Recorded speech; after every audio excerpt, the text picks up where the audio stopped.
జనవరి 21. దేవుడు సార్వభౌముడు. యెహోవా ఆత్మ సౌలును విడిచిపోయెను. యెహోవా యొద్ద నుండి వచ్చిన ఒక దురాత్మ అతని వెరిపించెను. సమూయేలు మొదటి గ్రంథము 16వ అధ్యాయము 14వ వచనం. బైబిల్లో దేవునికి చెడు కార్యాలను ఆపాదించే కొన్ని వాక్యాలు ఉన్నాయి. ఉదాహరణకు, అబీమెలెకు ఇశ్రాయేలీయులను 3 సంవత్సరాలు ఏలిన తర్వాత దేవుడు అబీమెలెకును షెకెము యజమానులకును వైరము కలుగుటకై వారి మీదికి దురాత్మను పంపెను. న్యాయాధిపతులు 9:24. అహాబు దినాలలో మీకాయ ఆ దుష్ట రాజుతో, యెహోవా నీ ప్రవక్తల నోట అబద్ధమాడు ఆత్మను ఉంచియున్నాడు అని చెప్పాడు. రాజులు మొదటి గ్రంథం 22:23. యోబు తన నష్టాలను దేవునికి ఆపాదిస్తూ, మనము దేవుని వలన మేలు అనుభవించుదుమా, కీడును మనము అనుభవింప తగదా అని అన్నాడు. యోబు 2:10. మరలా యెషయా 45:7లో ప్రభువు తానే ఇలా అంటున్నాడు, సమాధానకర్తను కీడును కలుగజేయువాడును నేనే. అయినప్పటికీ దేవుడు పరిశుద్ధుడు గనుక ఆయన చెడును పుట్టించలేడు లేదా దానిని ఉపేక్షించలేడు అని మనకు తెలుసు. పాపము, వ్యాధి, శ్రమ లేదా మరణము ప్రభువు నుండి రావు. ఆయన వెలుగై ఉన్నాడు. ఆయన యందు ఎంత మాత్రమును చీకటి లేదు. మొదటి యోహాను పత్రిక 1:5.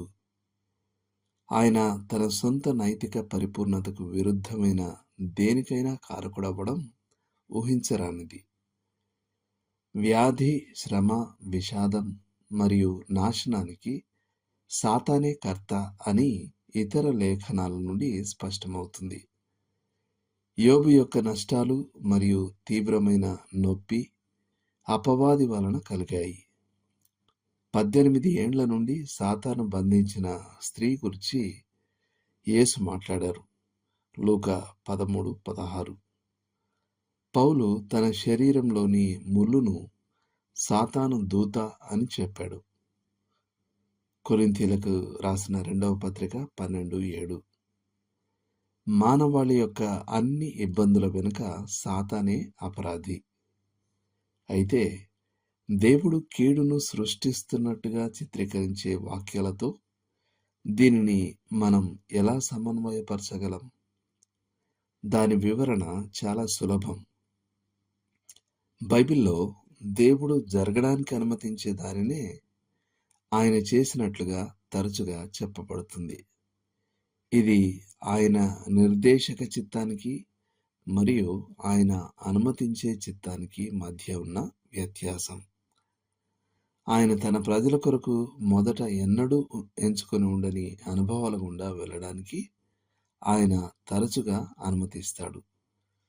ఇశ్రాయేలీయులు అంగీకరించి ఉంటే ఆయన నిర్దేశక చిత్తము వారిని ఒక సులువైన మార్గంలో వాగ్దాన దేశానికి తీసుకుని వచ్చి ఉండేది.